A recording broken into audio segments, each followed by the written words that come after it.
ఇతను డీజేపీ, కర్ణాటకలో బెంగళూరులో డీజేపీ ఆఫీసులో డీజీపీగా పనిచేస్తున్నాడు. ఎవరు? డాక్టర్ రామచంద్రరావు. రామచంద్రరావు అంటే మీకు గుర్తు రావాలి. ఇప్పుడు నటి రన్యారావు ఉంది కదా, గోల్డ్ స్మగ్లింగ్ కేసులో ఈ మధ్య అరెస్ట్ చేసింది. గత సంవత్సరం నుంచి, గత ఏప్రిల్ మే ఈ టైంలో పెద్ద హల్చల్ చేసింది కదా. కొన్ని వందల కేజీలు ఏవో, అదే కేజీకి పైగానే బంగారం స్మగ్లింగ్ చేసిన కేసులో అరెస్ట్ అయింది. ఆమె తండ్రి ఈ డాక్టర్ రామచంద్రరావు. అయితే వీళ్ళిద్దరికి పెద్దగా పొందం లేదు. ఈవిడ రెండో భార్య కూతురు అనుకుంటా. అయితే ఇతను ఈ విధంగా రాసలీలలు చేస్తున్నాడు. ఈ రాసలీలలు బయటపడడంతో ఈ యొక్క వీడియోని మార్ఫింగ్ చేశారు, నేను కాదు అని ఇప్పుడు సిద్ధరామయ్య వర్గానికి చెప్తున్నాడు. అంటే ఈ విషయాలన్నీ కూడా ఇప్పుడు వీడియోలన్నీ సిద్ధరామయ్య దగ్గరికి వెళ్ళాయి, ఆయన టేబుల్ మీద ఉన్నాయి.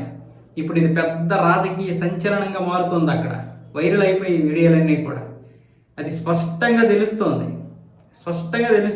అక్కడ పనిచేసేటటువంటి డీజీపీ ఆఫీస్లో పనిచేసినటువంటి వారితోటి ఈ విధంగా అసభ్యంగా ప్రవర్తించాడు. సరే, ఆయనకి అది ఏదైనా ఉంటే అది డ్యూటీ తర్వాత చూసుకోవాలి.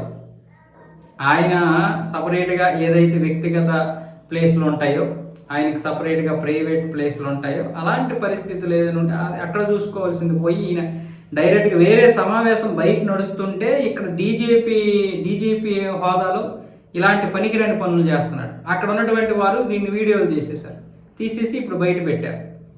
ఇప్పుడు దీని మీద రామచంద్రరావు మార్ఫింగ్ చేశారు అని చెప్పడం తప్ప ఇంకొక మార్గం లేదు రామచంద్రరావుకి.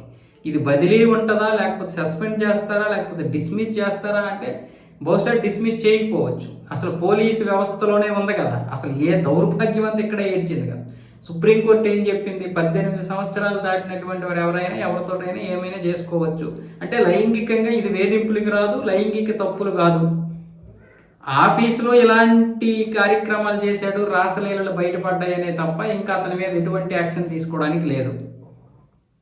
అయితే ఇప్పుడు వీళ్ళు ఏం చేస్తారంటే రాజకీయంగా చేతులు దులుపుకోవడానికి బదిలీ చేసేస్తారు, లేదా ఒక 3 నెలలు సస్పెండ్ చేస్తారు. అయితే అంతకుమించి ఏం చేయరు ఇలాంటి వ్యక్తులు. అంతకంటే తక్కువ స్థాయిలో ఉద్యోగం తీయడము ఏదో చేస్తారు. కానీ ఇలాంటి ఎక్కువ ర్యాంక్ ఉన్నటువంటి వారిని, ఐపీఎస్ ర్యాంక్ అతుంది, ఐపీఎస్ ర్యాంక్ ఉన్నటువంటి ఈ వ్యక్తికి ఎలా తీస్తారు?